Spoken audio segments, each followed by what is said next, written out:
আমাৰ ধুনুটোক চাওকচোন, মই কি কৰিছোঁ, মই লৈ আনি পেলাই আমাৰ ঘৰত লৈ আনি পেলাই মোৰ ডাঙৰ স্পৰ্টিং আছিলে, তো সেই স্পৰ্টিংটো তাক পিন্ধাই দিছোঁ।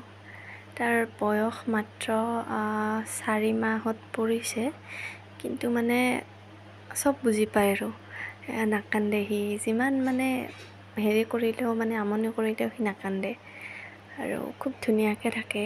মই আনি পেলাই এনেকৈ মানে প্ৰায়ে মই আনি পেলাই মোৰ ডাঙৰ ডাঙৰ কাপোৰবিলাক পিন্ধাই দিওঁ আৰু এনেকৈ পিন্ধাই দি খুব ভাল পাওঁ। আৰু মোৰ নিচিনা এনেকুৱা কোনে কোনে কৰে জনাবচোন।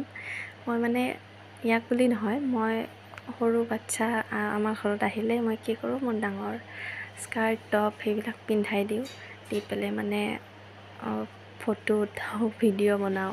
মই এইবিলাক কৰি মানে খুব ভাল পাওঁ। তাৰপিছত সি বহুত গৰম দিছে অৱশ্যে, বাহিৰত বহুত গৰম, সি আমনি পাইছে, তথাপিও কান্দা নাই দেই। মানে আপোনালোকৰ সেইপিনে কেনেকুৱা গৰম জনাবচোন। আৰু বহুত বেছিয়ে গৰম, আজি বাহিৰত ওলাব নোৱাৰা হৈছে গৰমৰ কাৰণে। আৰু সি এতিয়া অলপ বহিব পৰা হৈছে।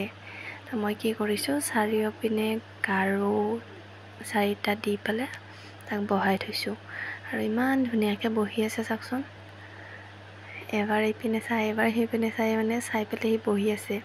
ভালকৈ বহি থাকিব নোৱাৰে, স্থিৰ হৈ পেলাই মানে কি কৰে, অলপ টাইম থাকি পেলাই মানে হেৰি কৰে আৰু শুই যায়, মানে ভালকৈ বহি থাকিব নোৱাৰে।